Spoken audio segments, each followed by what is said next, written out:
ایک حدیث سے تم سمجھ لو اسلام کتنا سینسٹیو ہے انسانیت کے معاملے میں. اس سے زیادہ سینسٹیوٹی ہو نہیں سکتی. پیاز کسی نے کچا کھا لیا ہو نا, پیاز کچا, کیا اسمیل ہوتی ہے؟ کوئی ایسی اسمیل ہوتی ہے کہ بدبو آ جائے؟ اگر اتنی اسمیل ہوتی تو کھاتے کیوں لوگ؟ میں بہت شوق سے کچا پیاز کھاتا ہوں. کچا پیاز بہت خاندانی چیز ہے صحت کے لیے. دوپہر نا خوب پلیٹ بھر کے کچا پیاز, شروع میں تھوڑی بدہضمی ہوگی, عادت ڈالو, پہلے تھوڑا, پھر تھوڑا زیادہ, پھر تھوڑا زیادہ. نہیں آ رہا.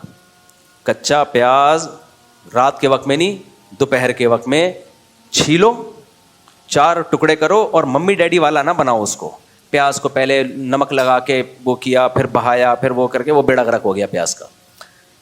تو کچا پیاز پہلے تھوڑا, پھر آہستہ آہستہ, کیونکہ اس سے ایسیڈیٹی ہونے کا خطرہ ہوتا ہے تو ہضم دیر سے ہوتا ہے. تو عادت ڈالو, پھر ایک وقت آ جائے گا پورا بھر کے پیاز کھا لو گے آپ کچا پیاز دوپہر کو. یہ ٹاپک سے تھوڑا میں ہٹ گیا ہوں, لیکن آپ دوپہر کو کچا پیاز کھاؤ. کھانے کے ساتھ آدھا 1 گھنٹہ قیلولہ کرو. اس کے بعد جب آپ اٹھو تو آپ اپنی جسم میں پاور دیکھنا, آپ ایسی خاندانی ہے, ایسا لگ رہا ہے بجلی بھر گئی ہے باڈی میں. اور شوگر بھی کنٹرول ہوتی ہے اس سے بہت زیادہ. آپ کا میٹھا کھانے کا دل کرنے لگے گا باقاعدہ. پیاز کے بارے میں پرانے حکیم کہا کرتے تھے انسان دوست. سمجھ رہے ہو؟ پہلے حکیم کہا کرتے تھے, ڈاکٹر نہیں مانتے تھے, اب ڈاکٹروں نے بھی ماننا شروع کر دیا. حکیم تو شروع سے ہی کہتے آ رہے ہیں. پیاز کے بارے میں حکیم کہا کرتے تھے بڈھے کو جوان کرنے والی اگر کوئی چیز ہے نا تو کیا ہے؟ پیاز ہے. بڈھوں کو جوان کر دے, ایسی خاندانی چیز ہے. لیکن بچوں کو مائیں کھلاتی نہیں ہیں, اسمیل ہوتی ہے, وہی مرچیں, ٹوپی ڈرامہ, فضول قسم کی باتیں. تو میں نے جب جس اسکول میں پڑھتا تھا وہاں میں پٹھانوں کے اور یہ جو بلوچ بچے ہیں نا ان کو دیکھتا, 4تھی کلاس میں نے بلوچوں کے بچوں کو دیکھا ہے ایسے سیب کی طرح پیاز کھاتے ہوئے. میں کہتا تھا ان کا اسٹیمنا دیکھو یار, کیونکہ ہم تو ممی ڈیڈی ٹائپ کے تھے, فل ممی ڈیڈی نہیں تھے, ورنہ یہ سب اتنی شادیاں وادیاں بچے بچے نہ ہوتے. شکر ہے بیلنس قسم کے ممی ڈیڈی تھے, اتنے وہ بھی نہیں تھے کہ کچا پیاز ایسے کھانا شروع کر دیں, لیکن ان کے اسٹیمنا میں دیکھتا تھا. اور وہ بچے, بلوچوں کے بچے ایسے صحت مند تھے, ہر شخص ان سے پھڈا کرتے ہوئے ڈرتا تھا. پھر ہم جب سیکنڈری اسکول میں گئے تو وہاں بھی ہم نے دیکھا, ہمارے اسکول میں ایک بدماش لڑکا تھا, ہر ایک سے پھڈا. ایک بلوچ کا پھڈا اس سے ہونے والا تھا تو اس نے پھڈا کینسل کرا کے بھاگ گیا. میں نے کہا یار کیوں کہہ رہے بھائی, یہ بہت مشکل کیس ہے. حالانکہ وہ غریب بلوچ تھا. کیا تھا؟ ایسے پیاز کھاتے تھے سیب کی طرح, ناک سے پانی. اور 4تھی کلاس کا بچے میں یہ اسٹیمنا, بچہ بھی نہیں, کو ایجوکیشن تھا 5ویں کلاس تک ہمارا, تو بچی تھی وہ بلوچ بچی, ایسے پیاز کھا رہی تھی. ہم کہہ رہے تھے بھائی, تو بچے کو جس چیز کی عادت ڈالو گے ڈل جائے گی عادت. مائیں نہیں کھانے دیتی, آنسو نکلیں گے, ناک بہے گی, بہنے دو یار بچے کو, کچھ ممی ڈیڈی سے نکالو. تو وہ سوچو کتنی پھر ان کی صحت ہوتی تھی. پیاز آپ کے جراثیم مار دیتا ہے باڈی میں جا کے, بہت فائدہ مند چیز ہے. لیکن ایک اسمیل ہوتی ہے, اتنی گندی نہیں ہوتی کہ الٹیاں آ جائیں. تو نبی نے پیاز کھانے سے منع نہیں کیا, حلال چیز ہے بھائی کھاؤ. لیکن جب اجتماعی معاملہ ہوگا تو مسجد میں آنے سے پہلے اگر کسی نے کھا لیا تو آپ نے فرمایا لا یقربن مصلانا, ہماری نماز مسجد کے قریب بھی نہ پھٹکے, وہ اندر گھسنا تو دور کی بات ہے. اب آپ نے کچا پیاز کھا کے آپ آ گئے مسجد میں, آپ کو ڈکار آئی. سب کو تکلیف نہیں ہوتی, جو خود کھا کے آیا ہوگا اس کو کہاں تکلیف ہوگی, وہ اس سے بڑی ڈکار آپ کے منہ پہ لے لے گا, ڈکار کے مقابلے شروع ہو جائیں گے. لیکن کسی کو تو تکلیف ہو سکتی ہے نا. ایک آدمی کو تکلیف ہو گئی, وہ آیا یار تم نے پیاز کھائی ہے. اور تو دیکھو اب کوئی پیاز کھا کے مسجد میں آ گیا, ہمارا بیان سنا, اتنے فضائل پیاز کے, کچا پیاز کھایا, مسجد میں آیا, ہلکی سی ڈکار آئی, تیسرے آدمی کو تکلیف ہوئی, اس نے آ کے کہا یار, حالانکہ کوئی ایسا نہیں تکلیف ہوگی کہ قلابازیاں کھا کے گر جائے گا, الٹیاں, کچھ بھی نہیں ہوگا. لوگ پتہ نہیں کیا کیا بدبوئیں لے کے آ رہے ہوتے ہیں مسجد میں. لیکن وہ آ کے آپ سے کہے گا کہ یار یہ تکلیف مجھے ہوئی ہے. آپ کو بھائی میرا ارادہ تمہیں تکلیف دینے کا نہیں تھا, پیاز حلال ہے نا, حرام تو نہیں ہے. ہاں بھی حلال ہے, اتنے فضائل ہیں. ہاں بھائی ہے, تو کیا تیرے کو الٹیاں لگ گئی ہیں, پیٹ میں مروڑ ہو گیا ہے, اتنا نیک بننے کی کیا ضرورت ہے تجھے؟ تو یہ دلیل صحیح ہوگی. آخر میں آپ یہ کہو گے بھائی میرا ارادہ تمہیں تکلیف دینے کا نہیں تھا, بھائی میں نے تو جان بنانے کے لیے پیاز کھایا ہے. تو حدیث سے ہمیں پتہ چلتا ہے کہ یہ کافی نہیں ہے. اگرچہ آپ کا ارادہ تکلیف دینے کا نہیں تھا, لیکن پیاز کھانے سے پہلے آپ نے تکلیف سے بچانے کی نیت بھی نہیں کی. آپ کو باقاعدہ نیت کرنی چاہیے تھی کہ میں پیاز تو کھا رہا ہوں لیکن میں نیت کرتا ہوں میرے اس عمل سے کسی کو ذرا سی بھی تکلیف نہ ہو. تو اگر نماز کا ٹائم ہوگا تو آپ کہو گے تکلیف تو ہو سکتی ہے. بھائی ہونا ضروری نہیں ہے, تکلیف کا امکان کافی ہے. خوب سمجھ لو, آپ کچا پیاز کھا کے آئے تو ضروری نہیں ہے کہ لوگوں کو تکلیف ہو, لیکن امکان ہے کہ میں بھی ہو سکتا ہے تکلیف ہو. اس ہو سکتے سے بچانے کے لیے کیا حکم دیا جا رہا ہے؟ مت کھا کے مسجد میں مت آؤ. اس لیے نماز کے بعد لنچ رکھیں اپنا, اور نماز سے پہلے رکھا ہے تو پھر پیاز نہیں کھائیں آپ اس میں, یا اتنی ہلکی کوانٹٹی میں کھائیں کہ اس کے بعد کھانا کھا کے اس کی اسمیل آئے ہی نہیں. بعض وقت لٹل کوانٹٹی میں کھایا جاتا تو نہیں پتہ چلتا, یا اس کو پکا کے کھا لیں, لیکن پکا کے وہ فائدے نہیں ہوتے. تو اس سے شریعت کا مزاج سمجھنا چاہیے کہ جو شریعت آپ کو کچا پیاز جو حلال چیز ہے جس کی اسمیل سے کوئی نہ بندہ بے ہوش ہوتا ہے, نہ اس کو الٹیاں آتی ہیں, نہ وہ ایسے منہ خراب کرتا ہے, بس ہلکی سی اسمیل آئے گی. جب جو شریعت یہ اسمیل برداشت نہیں کر رہی ہے, وہ واش روم میں پانی بہائے بغیر آپ کو باہر نکلنے دے گی؟ وہ اپنی پروڈکٹ آپ کو نمائش کے طور پہ دوسروں کو دکھانے کا موقع دے گی؟ وہ اپنی پخانے کی گندی بدبو ایگزاسٹ چلائے بغیر آپ پبلک کو سنا رہے ہو, اس کی پرمیشن دے گی آپ کو؟ نہیں آئی میرا خیال ہے بات. تو یہ کہاں ہو سکتا ہے بھائی؟ لیکن آپ دیکھ لو یہ ساری چیزیں ہماری سوسائٹی میں چل رہی ہیں. اور ایک اور اہم مسئلہ ہے, اللہ کرے وہ زیادہ اچھی طرح سمجھ میں آ جائے. بعض خواتین کے, جب پہلے میں بہت فون سنا کرتا تھا تو کم کر دیے ہیں, یہ شکایتیں مردوں کو عورتوں سے نہیں ہوتی کہ بدبو کے ساتھ ہمارے پاس آ جاتی ہیں. یہ بیماری عورتوں میں نہیں ہے, مردوں میں بہت بیماری ہے کہ وہ زوجہ کے ساتھ رات گزارے گا پسینے کی بدبو کے ساتھ, بغلیں بڑی بھی ہوں گی. تو بھائی جیسے مرد پر عورت کا حق ہے,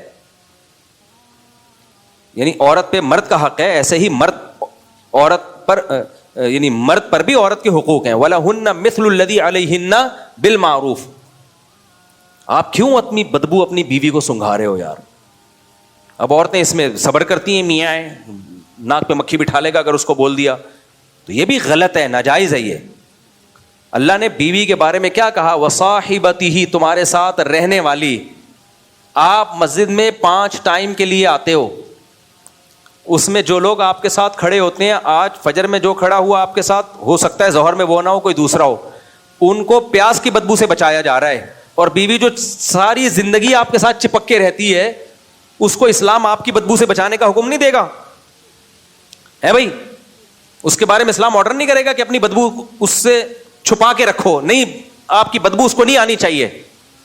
نہاتے نہیں ہیں, ایسے عظیم لوگ ہیں نا, عظیم لوگ ہیں, مہینے میں 1 دفعہ نہاتا ہے. میں کہتا ہوں تیری بیوی کیسے برداشت, وہ بیچاری آدھی, اس کو بھی بدبو کی عادت پڑ جاتی ہے. ایک عورت کی شادی ہوئی بھنگیوں میں, اب اس کو بڑی اسمیل آتی تھی. تو 1-1.5 ہفتہ گزرا, 2 ہفتے گزرے, تو وہ اپنی ساس سے کہنے لگی, دیکھ جب میں تیرے گھر رخصت ہو کے آئی تھی کتنی بدبو تھی, 1 مہینے میں میرے آنے کی برکت سے وہ بدبو ختم ہو گئی. اس ساس نے بولا, میں بھی جب اس خاندان میں آئی تھی نا تو میں بھی اس خوش فہمی میں تھی کہ 1 مہینے کے بعد بدبو ختم. تو اصل بات یہ ہے کہ بدبو ویسے ہی ہے, بلکہ پہلے سے بھی زیادہ بڑھ گئی ہے, تجھے بدبو کی عادت پڑ گئی ہے. تو جو بھی ہمارے خاندان میں باہر سے کوئی خاتون آتی ہے, 1 مہینہ ہے اس کے صبر کا امتحان, اس کے بعد اس کو بدبو آنا ختم. تو بعض آدمیوں کو بالکل ہوش نہیں ہوتا, بدبو سنگھا رہے ہو یار تم, اپنی پسینے کی بدبو, اپنی بغلیں صاف نہیں کر رہے.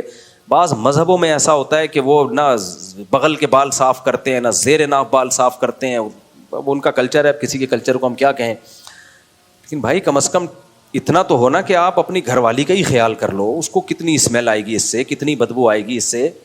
تو بدبوئیں باقاعدہ شیئرنگ پہ چل رہی ہوتی ہے, غلط ہے. اسی میں ایک اور اہم ترین بات, اللہ کرے یہ باتیں سمجھ میں آ جائیں. دیکھو ہمارے نبی صلی اللہ علیہ وسلم نے اپنی باڈی کی صفائی میں استنجا کے بعد, یعنی قضائے حاجت میں جو استنجا کیا جاتا ہے اس کے بعد, سب سے زیادہ جس چیز کی صفائی کا اہتمام کیا وہ دانت تھے. سمجھ میں آ رہی بات کہ نہیں آ رہی؟ سب سے زیادہ آپ نے اپنے باڈی کے جس پارٹ کو صاف کیا ہے نا, استنجا کے علاوہ تو پیشاب وغیرہ تو اس میں تو ہے ہی, وہ تو بہت ہمیں حکم ہے اس کی صفائی کا. لیکن اس کے بعد سب سے زیادہ اگر باڈی کے کسی پارٹ کو صاف کرنے کا حکم ہے تو وہ کون سا پارٹ ہے؟ بولو. دانت. ناک نہیں ہے, کان نہیں ہے, آنکھیں نہیں ہے, جسم نہیں ہے. سب سے زیادہ کس کو صاف کیا ہے آپ نے؟ دانتوں کو. میں چونکہ پبلک سے بہت زیادہ ملتا ہوں نا, تو مجھے اب یہ چیز سمجھ میں آنے لگی ہے کہ اسلام نے دانتوں کی صفائی کو اتنا فوکس کیوں کیا ہے. لوگ آتے ہیں, آج ایک صاحب آئے, وہ سمجھ جائیں گے ان کی بات ہو رہی ہے, ان صاحب کو رہنے تو کسی اور کی بات کر رہا ہوں میں. دانت سے انسان کی پرسنالٹی کا دانتوں سے بہت گہرا تعلق. دانت صاف نہیں کر رہے ہوتے, پھر آ کے منہ میں گھسے جا رہے ہوتے ہیں کوئی بات سمجھانے کے لیے, مسئلہ سمجھانے کے لیے منہ میں باہر بیٹھ کے بھی میں بات سن لیتا ہوں. اب ان کو میں ان کے منہ پہ نہیں کہہ سکتا کہ تمہارے دانتوں سے اسمیل آ رہی ہے, تمہارے منہ سے اسمیل آ رہی ہے, تھوڑا سا یوں رہو بھائی, وہاں رہ کے بات کر لو. کان میں گھسے چلے جا رہے ہوں گے کہ پرائیویٹ بات ہے, تو پرائیویٹ بات ہے تو چھاؤں میں آ جاؤ یار. اتنی کیا پرائیویٹ ہے کہ کان میں گھس جائے گا بھائی؟ کیونکہ جب کان میں گھس رہا ہے تو منہ قریب آ رہا ہے, منہ قریب آ رہا ہے تو سانس باس کے تو منہ سے تھوک آ رہا ہوتا ہے. ہمارے ایک دوست بائک پہ میرے ساتھ آگے بیٹھے ہوتے, منہ پیچھے کر کے جب بات کرتے تو ہوا کی وجہ سے نا باقاعدہ تھوک میرے منہ پہ آ کے لگ رہا ہوتا تھا. آپ سمجھ رہے, میں مبالغہ کر رہا ہوں, یہ حقیقت ہے. لیکن میں ان کو کہہ تو نہیں سکتا تھا, وہ ناراض ہو جاتے ہیں. ہم برداشت کر رہے ہیں تھوک. میں نے کہا ہیلمٹ, اصل میں تو بائک میں پیچھے بندے کو بھی ہیلمٹ پہننا چاہیے.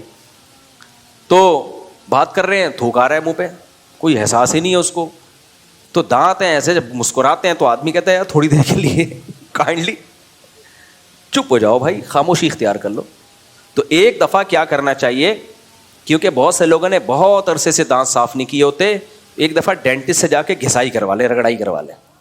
اب یہ برش سے صاف ہونے والے نہیں ہیں.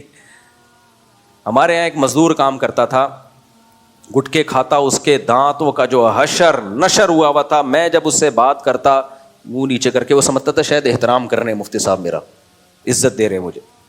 ایک دن میں نے اس کو کہا, میں نے کہا دیکھ تو کسی ڈینٹسٹ سے دانت صاف کروا لے, پیسے میں خرچ کروں گا.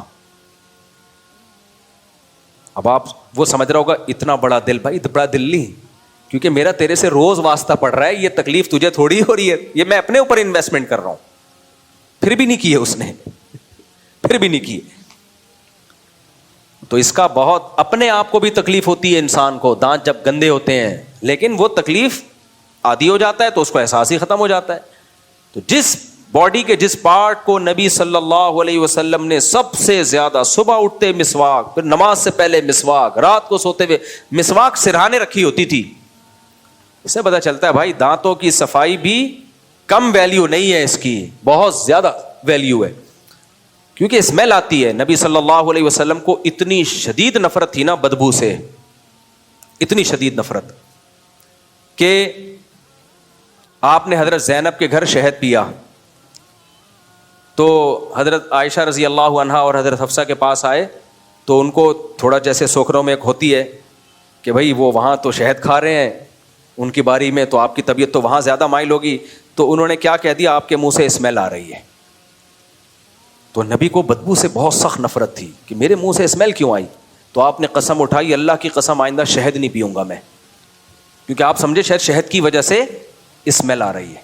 حالانکہ وہ اسمیل نہیں تھی, یعنی بدبو نہیں تھی, اسمیل تو تھی, بدبو نہیں تھی. تو اس پہ قرآن کی آیتیں نازل ہوئیں, لما تحرم ما احل اللہ لک, جس چیز کو اللہ نے حلال کیا نبی آپ کیوں حرام کر رہے ہیں. تبتغی مرضات ازواجک, اپنی ازواج کو خوش کرنے کے لیے.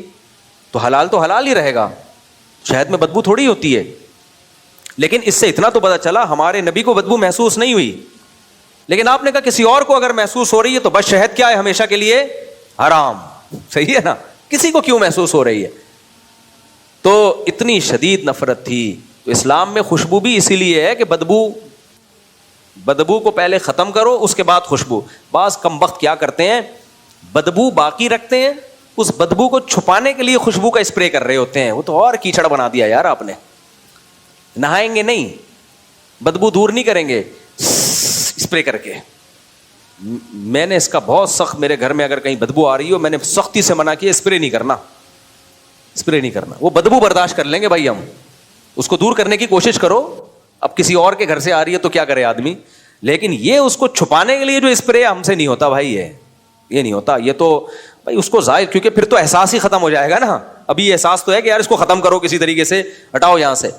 تو یہ سب چیزیں ہیں میرے بھائی. اس لیے اسلام کا حکم یہ نہیں ہے کہ آپ کوئی عمل کرو اور آپ کہہ دو میرا ارادہ تکلیف پہنچانے کا نہیں تھا. اتنا کافی نہیں ہے, اس سے آپ کی چھوٹ نہیں ہوگی.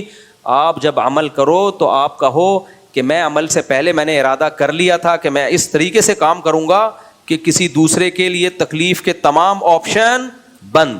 پھر بھی اگر تکلیف پہنچ جائے پھر انسان معذرت بھی کرے, سوری بھی کرے, پھر بھی ہو جاتی ہے بعض دفعہ, نہ چاہتے ہوئے بھی ہو جاتی ہے. لیکن یہ تو طریقہ ہی نہیں ہے بھائی کہ سب کچھ ہو رہا ہے, بندے مر رہے ہیں اور آپ آخر میں سوری کر کے پتلی گلی سے نکل لو. سریا لے کے جا رہے ہو, بائک والا بیچارہ غصے, ہمیں اس کو دیکھ کے ہنسی آئی جب اس کی بائک سریے کے اوپر آئی نا, یوں یوں اس کے بھی رقص و سرور کی محفل لگائی تھوڑی سی اس نے. جب رکا ہے تو وہ غصے میں وہ بنیر کا پٹھان جو ہے نا سوڑ کا, لیکن بیچارہ کیا کر سکتا تھا, سارا غصہ اپنے اوپر ہی اتار دیا اس نے. یوں اس کو سمجھ میں نہیں آ رہا تھا میں جا کے گردن سے پکڑوں, لیکن وہی بات ہے, اس نے کہا وہ تو نکل گئے, اب میں آدھا گھنٹہ ان کے پیچھے بھاگوں, اور وہ پیچھے پیچھے سریا بھی ہے, اس سے بھی بچ کے جانا پڑے گا. تو خیال آئندہ اس چیز کا ہمیں کرنا چاہیے. تو خیر میں اپنی بات کو بس سمیٹتا ہوں. تو اسلام انسانیت کا درس سکھاتا ہے, لیکن آج ہماری مذہبی رسومات اس میں انسانیت ختم. جلسوں میں روڈ بلاک ہو رہے ہیں, اور 40ویں کی چھٹی, اور تیجے کی چھٹی, اور جی آج چہلم ہے اس کی چھٹی. آپ کے فون کیا ہو گیا, وہ نیٹ ورک ہی بند ہوا ہے. ملیشیا سے ہمارے جاننے والے تاجر آئے, 10 محرم چل رہا تھا, آتے ہی ان کی میٹنگ تھی تجارت کی, کہہ رہے ہیں یار عجیب مصیبت ہے یار, کراچی ایئرپورٹ پہ اترا ہوں, جس میٹنگ میں فون کرنا ہے فون ہی بند. میں نے کہا بند, کیونکہ امام حسین 10 محرم کو شہید ہوئے تھے. کہہ رہے ہیں بھائی ہم نے تھوڑی شہید کیا تھا ان کو, خدا نخواستہ اور ہمیں سزا مل, ہم تو ان کی شہادت پہ غمزدہ ہیں. کیا ہم بھی مسلمان ہیں بھائی, ہم سیدنا حسین سے ہم بھی محبت کرتے ہیں. یہ محبت کا کون سا طریقہ ہے کہ آپ لوگوں کو عذاب میں ڈال دو؟ لیکن آپ دیکھو ربیع الاول میں بھی عذاب, محرم میں بھی, پھر چہلم کے الگ مسائل ہیں. تو حکومت پہ دباؤ ڈالو, یہ ساری چیزیں انڈور ہوں گی, روڈ پہ کچھ بھی نہیں ہوگا, روڈ چلنے کے لیے بس, اور کوئی کام نہیں ہوگا روڈ کے اوپر, لوگوں کے چلنے کے لیے, ٹریفک کبھی بند نہیں ہوگا. لیکن لوگ بھی دباؤ نہیں ڈالتے, بس ٹھنڈے پیٹوں برداشت کر رہے ہیں.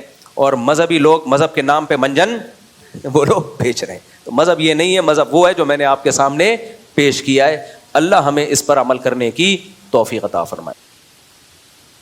امام لیث بہت بڑے امام گزرے ہیں اسلاف میں.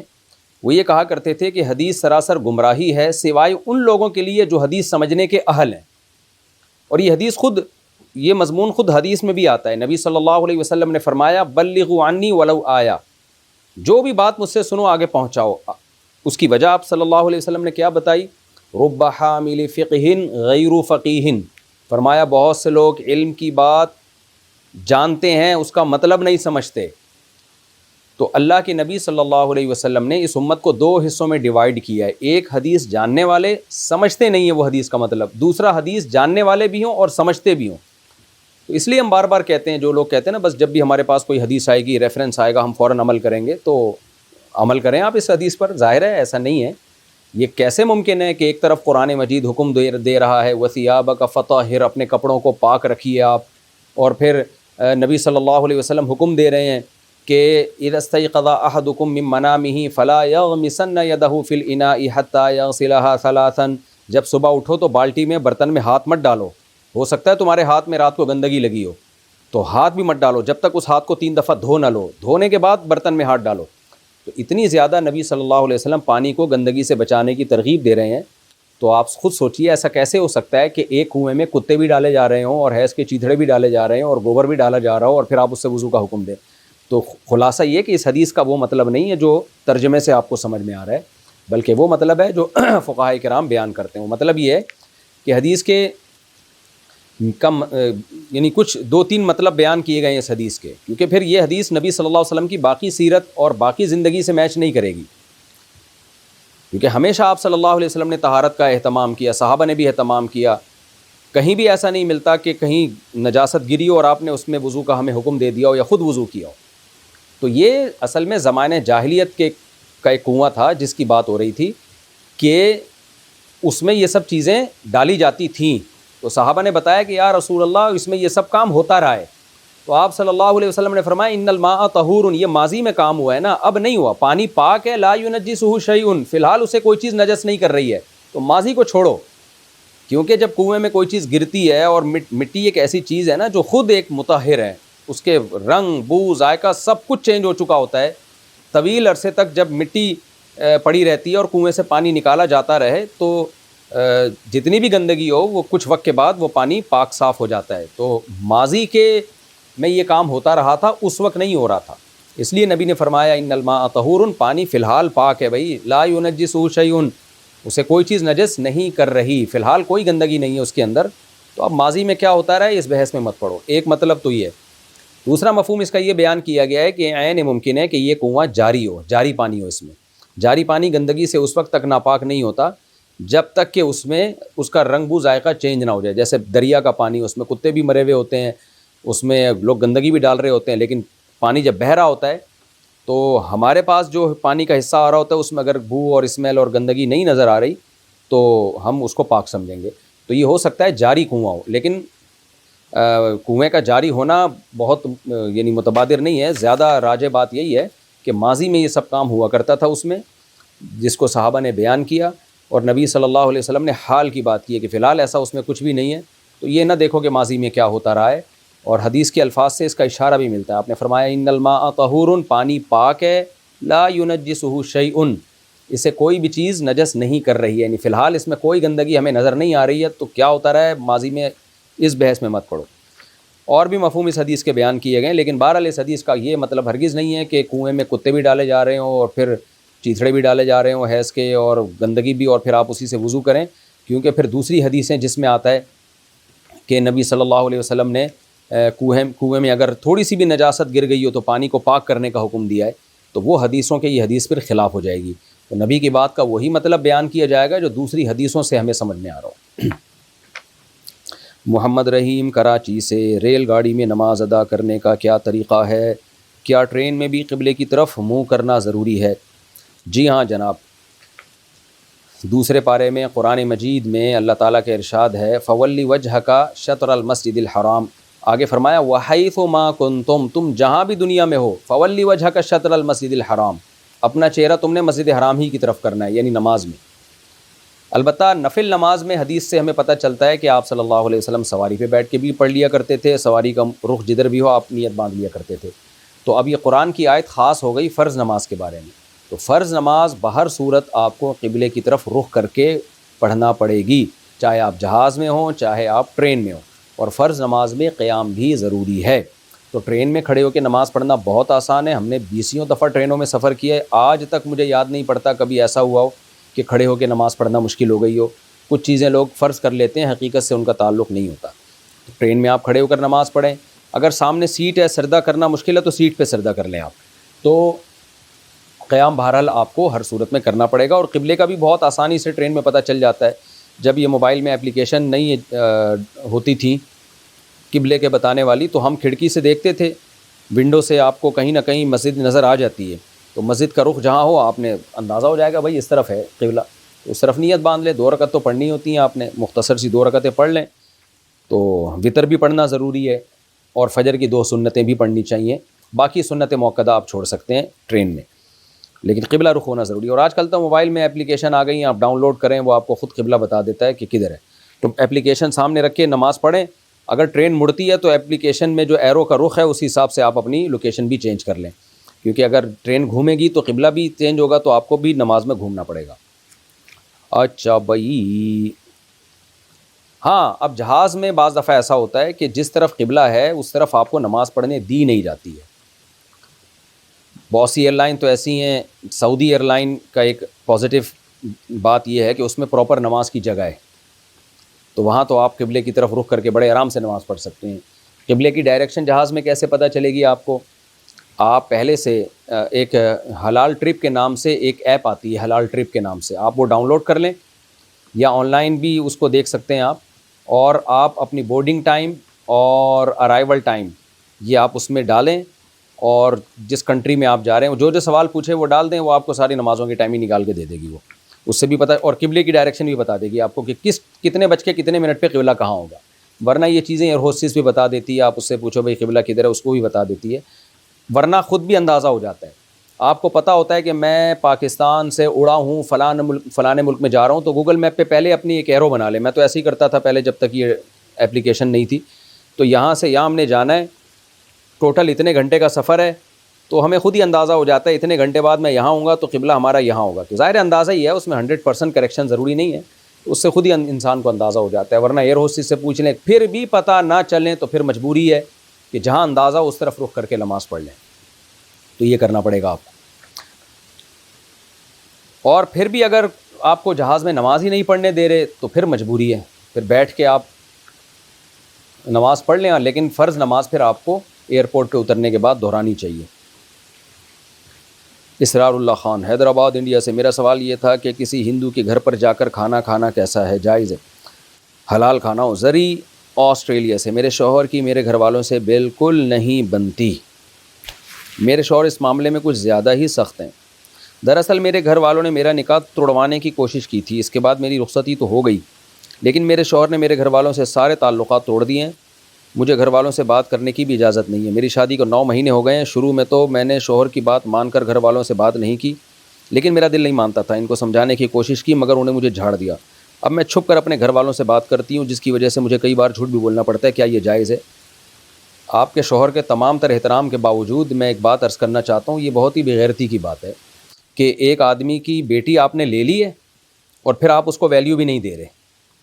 یعنی آپ کے شوہر میں اگر غیرت تھی تو غیرت اس وقت دکھاتے نا کہ بولتے بھائی ہم نے کرنی نہیں ہے شادی یہاں پہ, آپ لوگ چونکہ اس شادی پہ خوش نہیں ہو. اب وہ اس شادی کو توڑوانا چاہ رہے تھے تو نہیں توڑوا سکے نا. وہ بالآخر نتیجہ یہی نکلا کہ اپنی بیٹی دے دی انہوں نے, اس کا مطلب ختم ہو گئی قصہ پرانا. تو اب اس کو لے کے بیٹھ جانا دماغ میں کہ آپ لوگ چونکہ نہیں دینا چاہتے تھے اس لیے میں ہمیشہ سے آپ سے ناراض ہوں گا. بھائی چاہتے جو بھی تھے لیکن دے تو دی نا انہوں نے, توڑوایا تو نہیں نا. توڑوا دیتے تو آپ کہتے یار ہمارا گھر توڑوایا ہے. تو جب ایک چیز کی تلافی ہو چکی ہے تو اس کے بعد ان سے ناراض ہونا یہ تنگ دل ہونے کی علامت ہوتی ہے.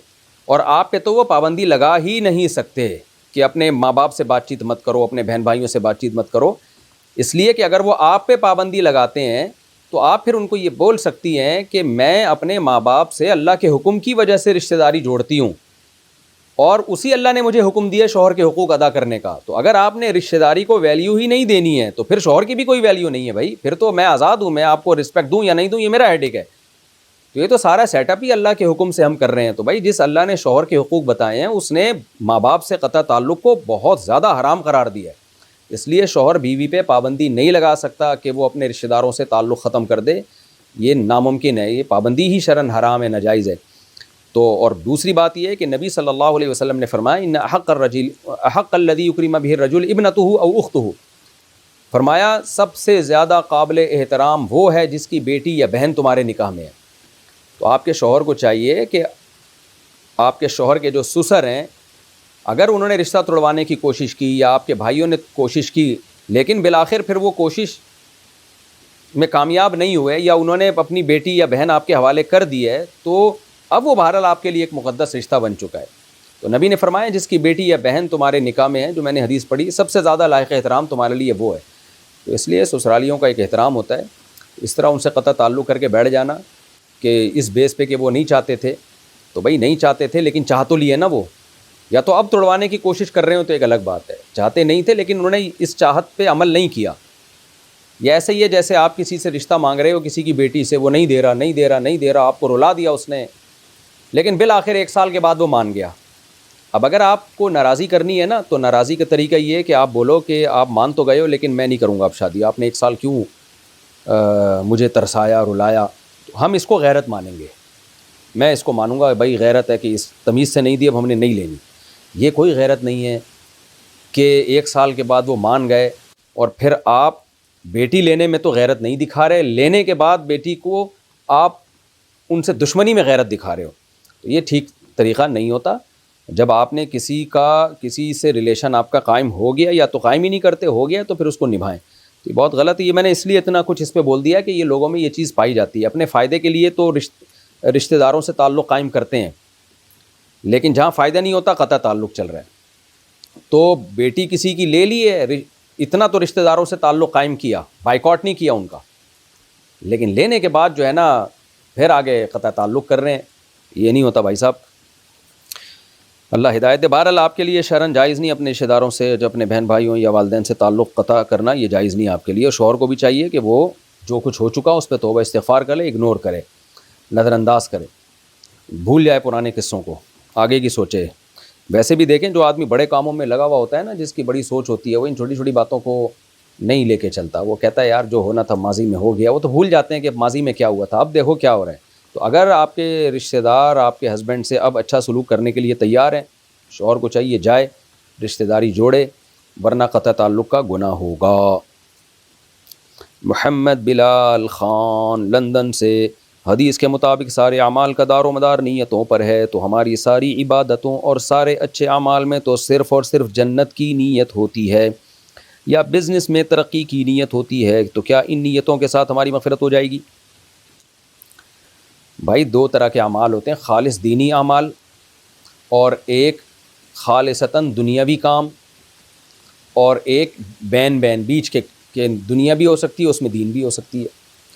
اب جو خالصتاً دینی کام ہے جیسے نماز ہے, روزہ ہے, حج ہے, زکوٰۃ ہے, وہ تو کرنے ہی کرنے ہیں, نیت اچھی ہو یا بری ہو. ہاں اس میں نیت کو ٹھیک کرنا ہے اللہ کی رضا کے لیے, تو کہ بھئی ہم اللہ کی رضا کے لیے کر رہے ہیں, کام نہیں چھوڑنا.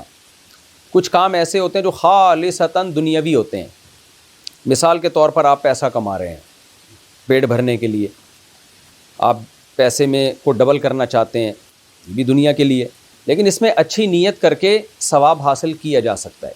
مثال کے طور پر آپ پیسہ کما رہے ہیں پیٹ بھرنے کے لیے, مزے اڑانے کے لیے, اس میں نیت کر لیں کہ اللہ میں اس نیت سے بھی کماتا ہوں کہ میں تاکہ لوگوں کے سامنے ہاتھ نہ پھیلاؤں, تاکہ میں صدقات و خیرات زیادہ کر سکوں. تو یہی پیسہ مزے کا ذریعہ بھی بن جائے گا اور عبادت بھی بن جائے گا, یہ ثواب بھی بن جائے گا. تو نیت کر لیں, کتنا ٹائم لگتا ہے نیت کرنے میں. اور کچھ کام ایسے ہوتے ہیں جو بین ہوتے ہیں, جیسے نبی صلی اللہ علیہ وسلم کے دور میں مکہ سے مدینہ ہجرت ہو رہی تھی نا, تو ایک شہر چھوڑ کے دوسرے شہر جانا یہ دینی لحاظ سے بھی ہو سکتا ہے, دنیاوی لحاظ سے بھی ہو سکتا ہے. تو ایسے موقع پہ نبی نے فرمایا اعمال کا مدار نیت پر ہے, نیت پر. کیونکہ ایک صحابی نے ہجرت کی, پہلے ہجرت کر نہیں رہے تھے, کسی خاتون سے وہ شادی کرنا چاہتے تھے, اس خاتون نے کہا ہجرت کرو گے تو میں آپ سے شادی کروں گی, تو انہوں نے ہجرت کر لی. تو آپ نے فرمایا تو انہوں نے شادی کے لیے ہجرت کی ہے, اعمال کا مدار نیت پر ہے. جو اللہ رسول کو خوش کرنے کے لیے ہجرت کرے گا اس کی ہجرت تو ہجرت شمار ہوگی, جو اللہ رسول کو خوش کرنے کے لیے ہجرت نہیں کرے گا اس کو کوئی ثواب نہیں ملے گا. تو یہ ایک وجہ ہے کہ ہجرت بین ہے. بین کا مطلب بیچ میں ہے, یعنی وہ اللہ کے لیے بھی ہو سکتی ہے اور دنیا کے لیے بھی ہو سکتی ہے. دنیا کے لیے ہوگی تو گناہ نہیں ہے لیکن ثواب بھی نہیں ہے, اللہ کے لیے ہوگی تو ثواب ہے اس میں. تو یہ مطلب ہے اعمال کا مدار نیتوں پر ہے.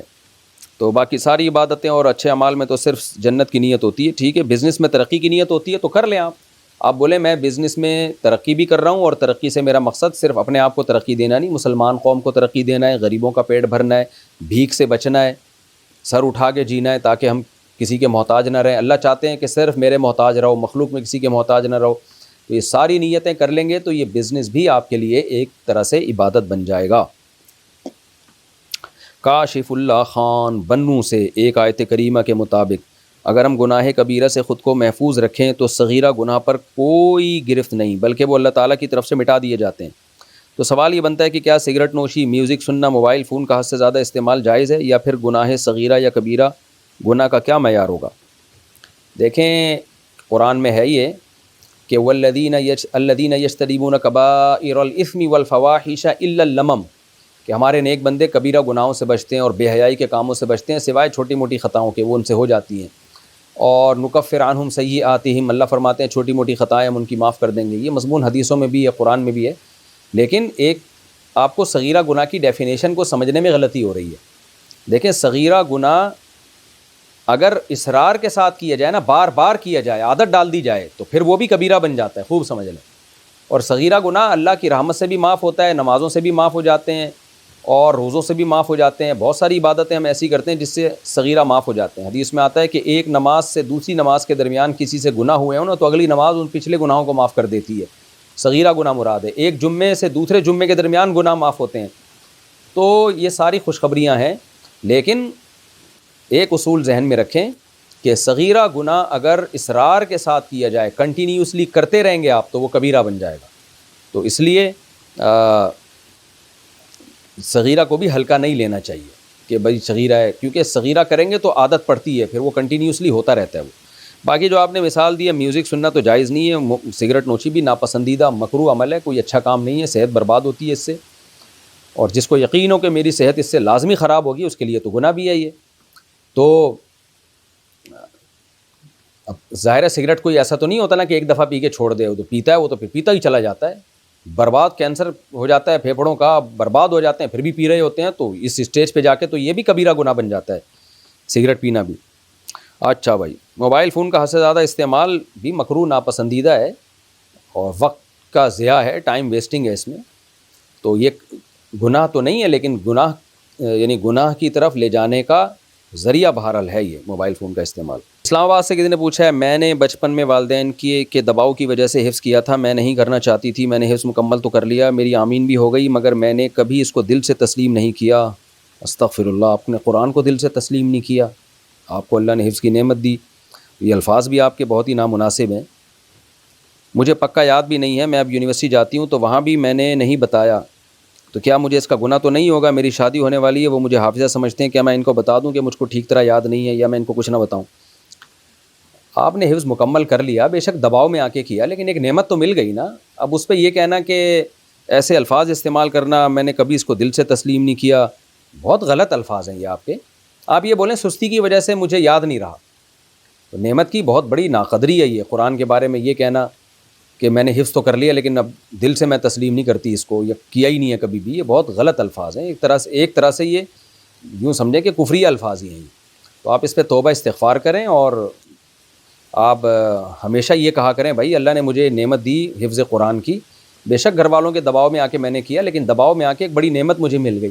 ہاں میری سستی ہے کہ اب مجھے یاد نہیں ہے، اس طرح کہ یوں کہا کریں آپ کہ مجھے پراپر یاد نہیں ہے، یہ میری سستی ہے، اور اللہ سے میں دعا کرتی ہوں کہ اللہ مجھے پکا یاد کرا دے. اور کوشش بھی کریں یاد کرنے کی، کوئی زیادہ مشکل کام نہیں ہے. آپ روزانہ آدھا پارہ پڑھ لیا کریں، ایک پارہ پڑھ لیا کریں، تو بہت بڑی نعمت ہے قرآن مجید کا یاد ہو جانا. ایک روایت میں آتا ہے کہ حافظ سے کہا جائے گا قیامت کے دن کہ جنت کے درجات میں چلتا چلا جا اور پڑھتا چلا جا، تو جہاں تک وہ پڑھتا رہے گا نا بلند ہوتا چلا جائے گا. تو اتنی زیادہ خوشخبریاں ہیں ان لوگوں کے لیے جن کو قرآن مجید یاد ہے. تو آپ اس نعمت کی ناقدری نہ کریں. باقی آپ قرآن بھول گئیں تو اس پہ انشاءاللہ گناہ نہیں ہوگا، لیکن ناقدری پہ گناہ ہوگا آپ کو، کہ اگر آپ کے دل میں یہ ہے نا کہ کیوں حفظ کیا میں نے، کیوں مجھے ماں باپ نے یاد، تو یہ بڑا خطرناک چیز ہے. اس کانسیپٹ کو کلیئر کرنے کی ضرورت ہے، نظریہ ٹھیک کرنے کی ضرورت ہے.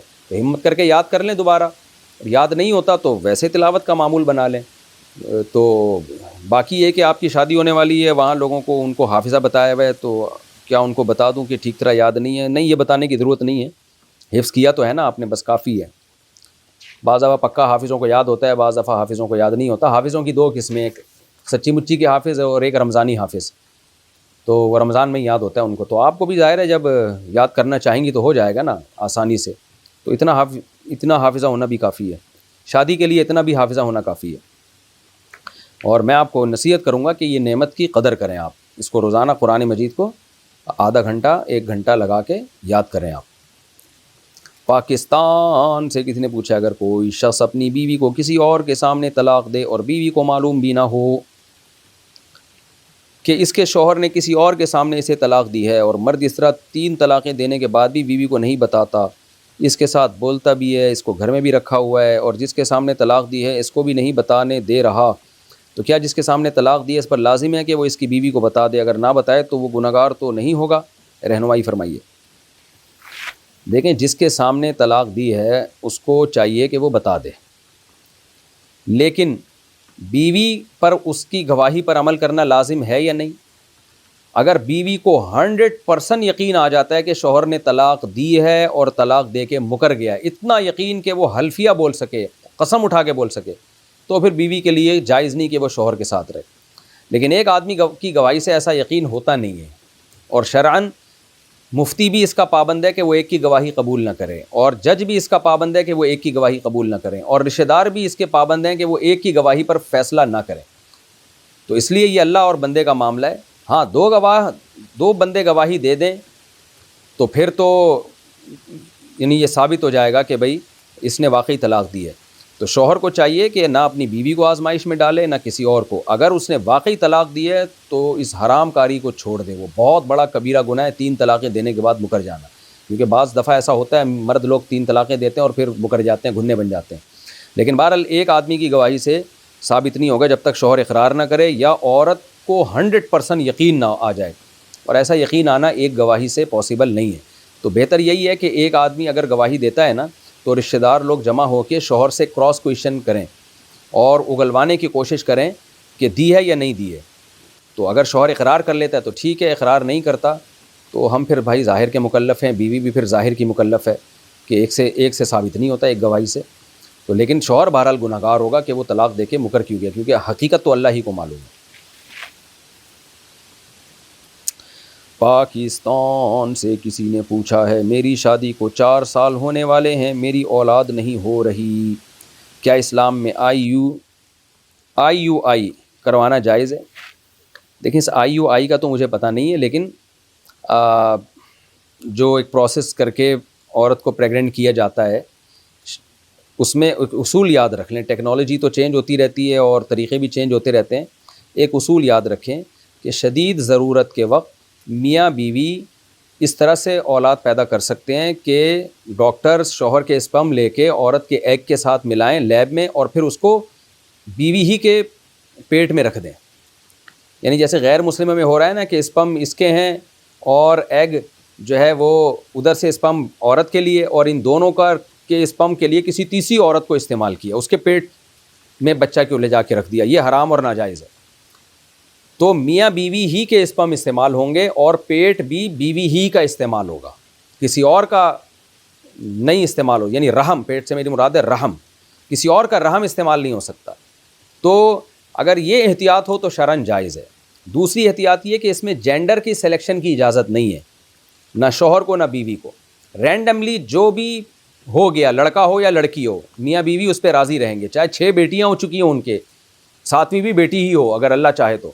اس میں یہ نہیں کر سکتے کہ جی ہمیں بیٹیاں مل گئی اب ہم بیٹے کے لیے جینڈر کو سلیکٹ کر رہے ہیں. یہ سلیکشن اللہ کی طرف سے, اس میں انسانوں کو دخل اندازی کی شرعاً اجازت نہیں ہے. تو باہر ملکوں میں اس پہ بہت سخت پابندی ہے جینڈر کی سلیکشن پہ, کیونکہ اس سے گروتھ ریشو فطری اور نیچرل نہیں رہے گا. ایسے تو لوگ لڑکے لیتے رہیں گے اور لڑکیوں کا گروتھ ریشو ہی کم ہو جائے گا. تو یہ فطری چیزیں ہوتی ہیں, نیچرل ہوتا ہے. تو اس کو یہب لمن یشاء اناسا, اللہ جس کو چاہتا ہے بیٹیاں دے, جس کو چاہتا ہے بیٹے دیں. تو یہ اللہ ہی کی مشیت پہ چھوڑنا لازم ہے, اس میں انسان کی رائے کا دخل نہیں ہے. خلاصہ یہ نکلا کہ کوئی بھی مصنوعی طریقہ بچہ پیدا کرنے کا, چاہے کوئی بھی طریقہ ہو, اس میں 2 شرطوں کے ساتھ جائز ہے. پہلی شرط یہ کہ شوہر کا اسپرم اور بیوی کے ایگ اور رحم بھی بیوی ہی کا استعمال ہو, اور دوسری شرط یہ کہ جینڈر کی سلیکشن نہ ہو. رینڈملی جو بھی ہو جائے بس وہ اللہ کی دین سمجھ کے اس کو قبول کیا جائے, لڑکا ہو یا لڑکی ہو. پاکستان سے کسی نے پوچھا ہے, اچھا انڈیا سے کسی نے پوچھا ہے, میں 5 بجے تہجد کی نماز پڑھتی ہوں اور 5:15 بجے فجر کی نماز پڑھتی ہوں, کیا یہ صحیح ہے؟ بھائی آپ, ہمیں کیا پتہ آپ کے یہاں فجر کا ٹائم کتنے بجے شروع ہو رہا ہے. تو آپ موبائل کی اپلیکیشن ڈاؤن لوڈ کر لیں اور فجر کے ٹائم دیکھیں. ٹائم کے لحاظ سے آپ فجر پڑھیں اور تہجد پڑھیں. جب صبح صادق کا وقت شروع ہو جاتا ہے تہجد کا وقت ختم. پاکستان سے کسی نے پوچھا ہے, ہمارے محلے میں ایک آدمی نے اپنی بیوی کو 3 طلاقیں دے دی ہیں. محلے والے کہہ رہے ہیں اہل حدیث سے فتویٰ لے لیتے ہیں, تو ان سے فتویٰ لینا کیسا ہے؟ بالکل جائز نہیں ہے. 3 طلاقوں کے مسئلے میں اہل حدیث کا مذہب بالکل باطل ہے, اور اس پر لوگ میرے خلاف کلپ بنا رہے ہیں. لوگ کہہ رہے ہیں مفتی صاحب بہت مبالغہ آرائی کرتے ہیں 3 طلاق کے مسئلے میں, یہ تو اختلافی مسئلہ ہے. بھائی اختلافی ہے آج, صحابہ کے دور میں اختلافی نہیں تھا. اس مسئلے میں اہل حدیث بھی میرے خلاف کلپ بنا رہے ہیں کہ دیکھو فلاں دیوبندی عالم نے لکھا کہ یہ مسئلہ اختلافی ہے, فلاں نے یہ لکھا کہ یہ مسئلہ اختلافی ہے. بھائی لکھنے پر گورنمنٹ کی طرف سے کوئی پابندی نہیں ہے. آپ صحابہ کرام سے دکھا دو, ہمیں حدیث سے دکھا دو کہ نبی نے کبھی ایک مجلس کی 3 طلاق کو ایک قرار دیا ہو, کسی صحیح حدیث سے. وہ حضرت رکانہ والی حدیث جو یہ لوگ پیش کرتے ہیں وہ لنگڑی لولی سند ہے اس کی. اس میں جو صحیح سند سے ثابت ہے وہ تو یہ ہے کہ ایک مجلس میں 3 دفعہ الفاظ ایک کی نیت سے دہرائے تھے, تبھی نبی نے صحابی سے حلفیہ بیان لیا. تو اس بارے میں کوئی صحیح حدیث موجود نہیں ہے کہ ایک مجلس کی 3 طلاقوں کو نبی نے ایک قرار دیا ہو. اور وہ جو عبداللہ بن عباس والی مشہور حدیث ہے کہ نبی کے دور میں 3 طلاقیں ایک سمجھی جاتی تھیں, اس میں یہ نہیں ہے کہ ایک مجلس کی 3 طلاقیں ہیں. اس کا مطلب اب دوسری حدیث کی کتابوں میں ہے کہ وہ منسوخ حکم ہے، لیکن اس کے نسخ کا بہت سے حضرات کو پتہ نہیں چلا۔ جب الطلاق مرتان والی آیتیں نازل ہوئی ہیں نا کہ 2 طلاقوں کے بعد تمہیں رجوع کا حق نہیں ہے، تو وہ حکم منسوخ ہو گیا۔ بالکل ایسے ہی ہے جیسے مسلم میں ہی ہے کہ جابر بن عبداللہ کہتے ہیں کہ ہم نبی کے دور میں 3 متع کیا کرتے تھے، ابو بکر کے دور میں بھی عمر نے پابندی لگائی رضی اللہ عنہ۔ تو بھائی حضرت عمر نے پابندی نہیں لگائی، پابندی پہلے سے لگی ہوئی تھی۔ بعض صحابہ اس لیے متع کو جائز سمجھتے تھے کہ ان کو پتہ نہیں تھا کہ یہ منسوخ ہو گیا ہے۔ تو ایسے ہی زمانے جاہلیت میں ہزاروں طلاقوں کو بھی ایک سمجھا جاتا تھا، لیکن اسلام نے اس حکم کو منسوخ کیا ہے۔ تبھی آپ حدیث کا وہ مطلب بیان کریں گے جو صحابہ بیان کرتے ہیں۔ خود اس حدیث کے راوی عبداللہ بن عباس سے جب پوچھا گیا اکٹھی 3 طلاقوں کے بارے میں، آپ نے اس کو نافذ قرار دیا، اور دلیل میں قرآن مجید کی آیت آپ نے تلاوت کی ہے، سورہ طلاق والی آیتیں۔ تو یہ مسئلہ قرآن میں بھی بہت واضح ہے، سورہ طلاق میں بھی اللہ نے بہت واضح انداز میں بیان کر دیا کہ اکٹھی 3 طلاقیں مت دو، تاکہ لا تدری لعل اللہ یحدث بعد ذلک امرا، تاکہ تمہارے لیے رجوع کا راستہ کھلا رہے۔ اتنی واضح آیتوں کے بعد بھی کوئی کہتا ہے 3 طلاقیں ایک ہوتی ہیں، تو بالکل یہ تفقع و بصیرت سے خالی باتیں ہیں۔ تو اس میں بعض ائمہ جو جیسے ابن تیمیہ رحمہ اللہ تعالیٰ جو 7ویں صدی ہجری کے عالم ہیں، ان سے خطا ہو گئی، اب اس خطا کو پوری امت میں مسلط کر دینا یہ غلط ہے۔ تو اس لیے کوئی ایک صحابی سے بھی ضعیف حدیث دکھا دو بھائی، جس نے ضعیف حدیث سے بھی دکھا دینا کسی ایک صحابی سے جنہوں نے ایک مجلس کی 3 طلاقوں کو ایک قرار دیا ہو، تو پھر آپ کہنا کہ مفتی صاحب نے اس مسئلے میں مبالغہ کیا ہے۔ کسی ایک صحابی سے بھی آپ نہیں دکھا سکتے کہ ایک مجلس کی 3 طلاقوں کو انہوں نے ایک قرار دیا ہو، یعنی رخصتی کے بعد۔ رخصتی سے پہلے تو ایک کلمے اور 3 کلموں کی 3 طلاقوں میں فرق ملتا ہے، وہ ایک کلمے اور 3 کلموں کی 3 طلاقیں الگ چیز ہیں، اس کا ایک مجلس سے تعلق نہیں۔ اہل حدیث وہ والی حدیثیں اٹھا کے بھی یہاں فٹ کر دیتے ہیں، تو اس لیے میں اس میں بہت کانفیڈنٹلی کہتا ہوں کہ اہل حدیث کے دلیل اس میں بالکل کوئی حیثیت نہیں ہے اس کی۔ یہ مسئلہ اجماعی ہے، بعد میں اختلافی ہوا ہے، تو جب ایک دفعہ صحابہ کا اجماع ہو گیا اب اس میں اختلاف جائز نہیں ہے۔ تو اس لیے بہت سے علماء نے اس کی تصریح کی ہے۔ دیکھو ابن تیمیہ اس کے قائل تھے کہ 3 طلاقیں ایک ہوتی ہیں، پورے رسالوں کے رسالے لکھ دیے انہوں نے اس پہ۔ ابن قیم حنبلی جو ان کے شاگرد تھے رحمہ اللہ، وہ بھی اس کے قائل تھے 3 طلاقیں ایک ہوتی ہیں، پورے رسالوں کے رسالے انہوں نے لکھ دیے اس پہ۔ پھر ان کے شاگرد تھے ابن رجب حنبلی، وہ بھی اس کے قائل تھے کہ 3 طلاقیں ایک ہوتی ہیں، لیکن پھر انہوں نے رجوع کیا۔ جب اس کی ڈیپ میں گئے ببانگ دھول انہوں نے اعلان کیا بھائی میرے دونوں بزرگوں سے اس میں بہت بڑی غلطی ہوئی ہے، اور ان کے الفاظ ہیں وَعَلَمْ أَنَّهُ لَمْ يَثْبُتْ عَنْ أَحَدٍ مِّنَ الصَّحَابَةِ وَلَا مِنَ التَّابِعِينَ وَلَا مِنْ أَئِمَّةِ السَّلَفِ الْمُعْتَدِّ بِقَوْلِهِمْ فِي الْفَتَاوَى فِي الْحَلَالِ وَالْحَرَامِ شَيْءٌ صَرِيحٌ أَنَّ الطَّلَاقَ الثَّلَاثَ بَعْدَ الدُّخُولِ يُحْسَبُ وَاحِدَةً إِذَا سَبَقَ بِلَفْظٍ واحد۔ انہوں نے کہا بھائی میرے دونوں استاذوں سے اس میں بہت بڑا بلنڈر ہوا ہے، کہتے ہیں میں نے تتبع کیا، غور و فکر کیا، پھر اس کے بعد کہتے ہیں یقین کر لو اس میں کسی ایک صحابی سے بھی اور ائمہ سلف میں سے کسی ایک مجتہد امام سے بھی ثابت نہیں ہے کہ جنہوں نے 3 طلاقوں کو رخصتی کے بعد ایک قرار دیا ہو۔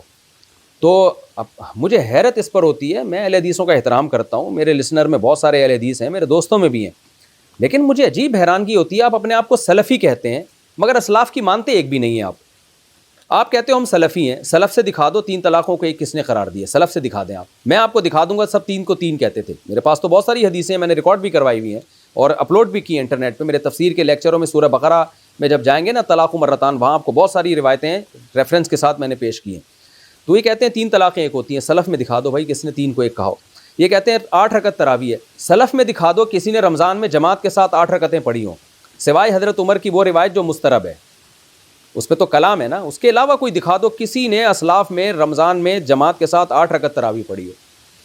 آپ کہتے ہیں ہم سلفی ہیں، سلف میں دکھا دو کسی عورت نے مردوں کی طرح نماز پڑھی ہے۔ امام بخاری نے صرف ایک خاتون کا تذکرہ کیا جو مردوں کی طرح نماز پڑھتی تھی، اس کا مطلب باقی ساری عورتیں عورتوں کی طرح نماز پڑھتی تھیں۔ تو آپ دکھا دیں سلف میں کہ عورتیں مردوں کی طرح نماز پڑھتی تھی، ایسا نہیں ہے بالکل۔ سلف میں صرف امام بخاری نے ایک خاتون کا وہ پیش کیا ہے کہ جو مردوں کی طرح، وہ ہائی لائٹ اسی لیے کیا کہ جو چیز جو تفرد ہوتا ہے نا وہ نمایاں ہو جاتا ہے۔ اگر اس دور میں عورتیں مردوں کی طرح نماز پڑھتی ہوتی ہیں تو امام بخاری کہتے ہیں نا کہ دیکھو ساری مردوں کی طرح پڑھتی ہیں، امام بخاری نے ایک خاتون کا تذکرہ کیا ہے بس۔ تو سلف میں آپ دکھا دیں کہ کوئی ہر قسم کے موضوع پہ مسا کو انہوں نے جائز قرار دیا ہو، کوئی سلف میں دکھا دیں، تو نام رکھ لینے سے نہیں آپ سلفی ہو جاتے، آپ اسلاف کو حقیقی معنی میں فالو کریں کہ قرآن و حدیث کی وہ تشریح کریں جو اسلاف نے کر کے دکھائی ہے، جس پر اسلاف کا عمل تھا۔ تو 3 طلاق میں بھی ایسے ہی، اسلاف سارے 3 طلاقوں کے 3 ہی مانتے تھے وہ، تو یہ آپ نے پتہ نہیں کہاں سے نکال لیا۔ تو اس لیے 3 طلاقیں 3 ہی ہوتی ہیں بھائی، اگر اہل حدیث سے فتویٰ لیا بیوی حلال نہیں ہوگی اس میں، اور جو بھی میرے خلاف کلپ ریکارڈ کرواتا ہے نا کہ مفتی صاحب اس مسئلے میں شدت پسندی کے قائل ہیں, مبالغہ آرائی کرتے ہیں, تو کوئی ان کا بڑا عالم ہو تو وہ میں اس سے بات چیت کرنے کے لیے تیار ہوں. کوئی بڑے عالم ہو, ہر آدمی سے تو نہیں بات کی جاتی, بعض لوگ اپنے آپ کو مشہور کرنے کے لیے بھی کر رہے ہوتے ہیں.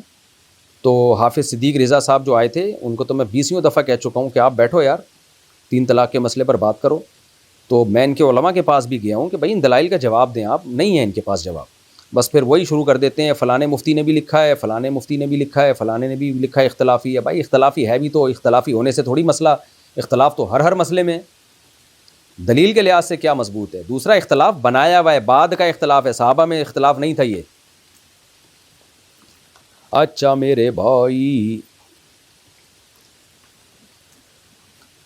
باقی اس پہ آپ نے مدلل بحث سننی ہے نا 3 طلاق کے مسئلے پر, تو میرے جو تفسیر کے لیکچرز ہیں مفتی طارق مسعود اسپیچز پہ اپلوڈ ہو رہے ہیں, ان میں آپ سورہ بقرہ میں جائیں اور الطلاق مرتان فامساکم بمعروف او تسریح باحسان, یہ والی آیت کے درس جہاں سے شروع ہو رہے ہیں نا, اس میں میں نے 2 ایپیسوڈ 40-40 منٹ کے صرف 3 طلاق کے مسئلے کو علمی انداز سے بیان کیا. ایک ایک حدیث اور اس کا ریفرنس اور پوری سند کے لحاظ سے بحثیں, بہت انشاءاللہ آپ کو وہ سن کے بہت لگے گا کہ بھائی کوئی کام ہوا ہے اس پہ. تو آپ وہ لازمی سنیں وہ لیکچر, جو بھی 3 طلاق کے مسئلے پر تحقیق کرنا چاہتے ہیں. لیکن حیرت کی بات اس پر بھی ہوتی ہے کہ میں جب وہ اہل حدیث علماء کو وہ بھیجتا ہوں تو وہ سنتے نہیں ہیں اور کہتے ہیں یار یہ بہت پرانا اختلافی مسئلہ, بھی حل نہیں ہو سکتا. بھائی آپ تو مقلد ہو ہی نہیں, آپ تو کہتے ہو ہم تحقیق کے بعد جواب دیتے ہیں.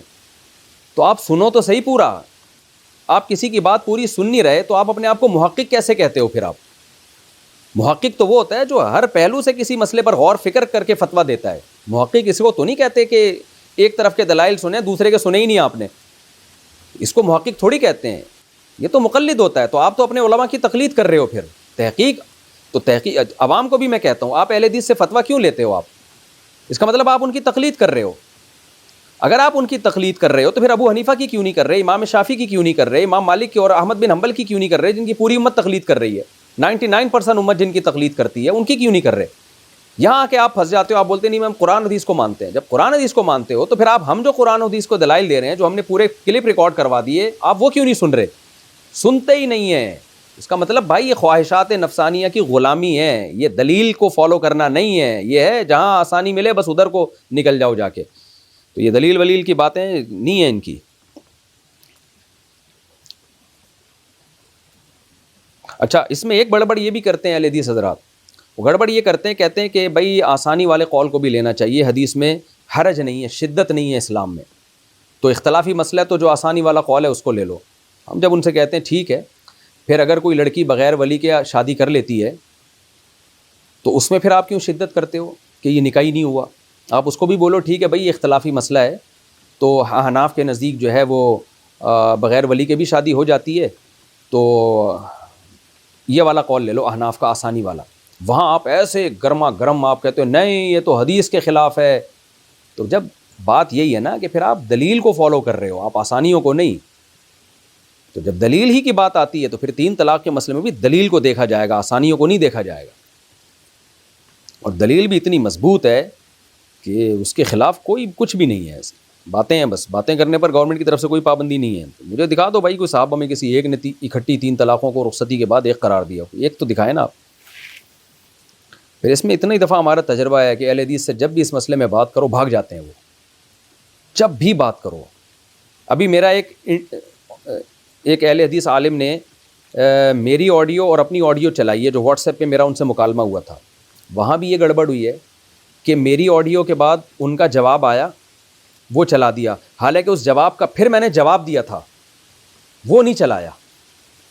اور وہ اتنے ان کے لاکھوں ویورز ہیں اور سب کہہ رہے ہیں واہ زبردست خاندانی جواب دے دیا اہل حدیث عالم نے. بھائی صاحب جب میری آڈیو چلی تھی اور پھر آپ کی آڈیو جواب میں چلی ہے, تو آپ کی آڈیو کے جواب میں جو میں نے آڈیو چلائی وہ آپ نے کیوں حذف کر دی؟ میں ان عالم کا نام نہیں لینا چاہتا, میرا مقصد نفرتیں پھیلانا یا کسی کی شخصیت کو ایکسپوز کر کے کیچڑ اچھالنا نہیں ہے, کیونکہ اس سے نفرتوں کا ایک لامتناہی سلسلہ شروع ہوتا ہے.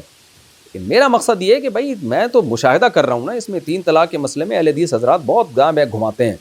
بہت ان کے علماء, عوام کو تو بیچاری سیدھی سادی ہوتی ہے, وہ تو بس حدیث کا ایک حوالہ دیکھا متاثر ہو جاتی ہے. لیکن ان کے علماء تو, آپ تو صاحب علم ہو, آپ کیوں گڑبڑ کر رہے ہو بھائی؟ کیوں لوگوں کو آپ غلط چیز کی طرف لے کے جا رہے ہو؟ کچھ منصف مزاج اہل حدیث علماء ہیں جنہوں نے اعتراف کیا ہے کہ 3 طلاقیں 3 ہی ہوتی ہیں اور یہ مسئلہ اجماعی ہے, یہ بعد میں کسی نے اختلاف پیدا کر دیا. تو ایسا بھی ہے الحمدللہ. تو لیکن عوام کیا کرے گی؟ اس اہل حدیث عالم کے پاس نہیں جائے گی جو 3 کو 3 کہہ رہا ہے. عوام بھی کہتی نہیں, وہ والا جو 3 کو 1 کہہ رہا ہے نا, وہ قرآن حدیث بتائے گا. خواہشات ہیں اور کچھ بھی نہیں ہے. یہ یہودیوں کی عادت تھی کہ نبی صلی اللہ علیہ وسلم کے پاس نا, وہ یہودیوں میں کسی نے زنا کر لیا تو تورات میں تو لکھا ہوا تھا اس کو رجم کیا جائے گا. تو یہودیوں نے کیا بولا کہ بھائی ہم ویسے تو نبی کو مانتے نہیں ہیں, لیکن یہ والا مسئلہ ہم نبی سے جا کے پوچھیں گے, محمد صلی اللہ علیہ وسلم سے فیصلہ کرائیں گے. تو آپ صلی اللہ علیہ وسلم کے پاس آئے, آپ ان کی شرارت سمجھ گئے کہ یہ اپنے لوگوں کو رجم سے, اسلام میں جب شادی شدہ مرد اور عورت زنا کرتا ہے نا تو حکم یہ ہے کہ اس کو پتھروں سے مار کے ہلاک کیا جائے. گورنمنٹ پر یہ لازم ہے اگر 4 گواہوں سے ثابت ہو جائے. تو تورات میں بھی یہی لکھا تھا. اب یہودی پھنس گیا کہ یار یہ تو تورات میں لکھا ہے کہ پتھروں سے مار کے ہلاک کرنا ہے, تو اس دفعہ فیصلہ نبی سے کرواؤ. تو نبی کے پاس جب آئے تو قرآن کی آیتیں نازل ہوئیں, وَكَيْفَ يُحَكِّمُونَكَ وَعِندَهُمُ التَّوْرَاةُ, اے نبی آج یہ آپ سے فیصلہ کیوں کروا رہے ہیں؟ ان کے پاس تو تورات ہے, صاف اس میں اللہ کا حکم لکھا ہوا ہے. تو دیکھیں نبی سے فیصلہ کروانا برا نہیں ہے, معاذ اللہ. کون کہہ سکتا ہے کہ نبی سے فیصلہ برا ہے؟ ان کی نیت بری تھی, ویسے نبی کو برحق نہیں سمجھتے, لیکن آج نبی کے پاس جا رہے ہیں تاکہ رجم کی سزا معاف ہو جائے. تو میں بھی کہتا ہوں 3 طلاقیں دینے کے بعد تم اہل حدیثوں سے جا کے فتویٰ لے رہے ہو, تمہاری بھی نیت اسلام پہ عمل کرنا نہیں ہے, تمہاری نیت بھی حلال کو حرام اور حرام کو حلال کرنا ہے. تو یہ وہی آیتیں آپ کے اوپر بھی چسپا ہوں گی جو یہودیوں پہ چسپا ہوتی ہیں کہ اپنی خواہشات کے لیے اپنے مسلک کو بدل لینا. اور اہل حدیث سے بھی میں کہوں گا کہ آپ تو تقلید کے قائل ہی نہیں ہو. آپ کیسے اپنے مفتیوں سے فتویٰ لے کے 3 طلاق کے بعد بیوی کو حلال کر لیتے ہو؟ اگر آپ نے 3 طلاقیں دی ہیں تو آؤ نا ہمارے پاس بھی آؤ, ہم آپ کو فقہ حنفی نہیں بتائیں گے, ہم آپ کو قرآن حدیث بتائیں گے اور دلائل سے ثابت کریں گے 2 اور 2 4 کی طرح کہ 3 طلاقیں 3 ہی ہوتی ہیں. لیکن اہل حدیث بھی کیا کرتے ہیں اس موقع پر؟ مسلک پرستی کی طرف جاتے ہیں. 3 طلاقیں دے کے کہتے ہیں ہم تو چونکہ اہل حدیث ہیں لہذا ہمارے لیے اس فتوے پر عمل جائز ہے. بھائی اہل حدیث کا تو موقف ہے کہ مسلک ہے ہی نہیں. اہل حدیث کا تو دعویٰ یہ ہے کہ ہم قرآن و سنت کو مانتے ہیں. تو اگر کوئی دیوبندی یا حنفی قرآن و سنت بتا رہا ہے تو آپ اس سے آ کے پوچھ لو. نہ جانا آپ نے اہل حدیث کے پاس ہی ہے, اس کا مطلب یہ مسلک پرستی ہے, یہ قرآن و سنت نہیں. میں بار بار بتاتا ہوں نا, ایک واقعہ کہ اہل حدیث کا میرے پاس فون آیا, وہ کسی لڑکی کو گھر سے بھگا کے شادی کرنا چاہ رہا تھا. تو مجھے کہنے لگا کہ مفتی صاحب بتائیں ولی کی اجازت کے بغیر نکاح ہو جاتا ہے؟ میں نے کہا آپ اہل حدیث ہیں؟ کہتے ہیں ہاں. میں نے کہا اہل حدیث کے فقہ میں تو نہیں ہوتا. کہتے ہیں اہل حدیث چھوڑو, آپ قرآن حدیث بتاؤ. میں نے کہا یہ ہمیشہ تو آپ اہل حدیث سے قرآن حدیث پوچھتے رہے ہو, آج آپ مجھ سے کیوں پوچھ رہے ہو؟ میں نے اس کو جواب نہیں دیا. مجھے پتا تھا یار تم خواہشات کے غلام ہو, تم قرآن حدیث کو نہیں مانتے, کبھی ادھر جا رہے ہو, کبھی ادھر لڑک رہے ہو, کبھی ادھر لڑک رہے ہو. تو یہ غلط طریقہ ہے. تو وہ صاحب چونکہ میں نہیں کہہ رہے سارے اہل حدیث قرآن خواہشات کے غلام ہیں, اسپیسیفک اس اہل حدیث کی بات کر رہا ہوں کیونکہ وہ اپنا مسلک چھوڑ رہا ہے صرف اس چکر میں کہ لڑکی بھگانی ہے اس نے. اور ویسے بھی احناف کے ہاں ولی کی اجازت کے بغیر جو نکاح ہوتا ہے اس کی کچھ شرطیں ہیں, اور لڑکیاں بھگانا پھر بھی ناجائز ہے. احناف نے یہ نہیں کہا کہ اس فتوے کی بیس پہ لڑکیوں کو گھر سے بھگانا جائز ہو گیا. صرف ایک قول ہے امام حنیفہ کا کہ اگر وہ لڑکی نے نکاح کیا کفو میں تو لڑکی کا ابا راضی نہیں بھی تھا تو نکاح ہو جائے گا. باقی اس کو اپریشیٹ کوئی بھی نہیں کرتا کہ اچھا کام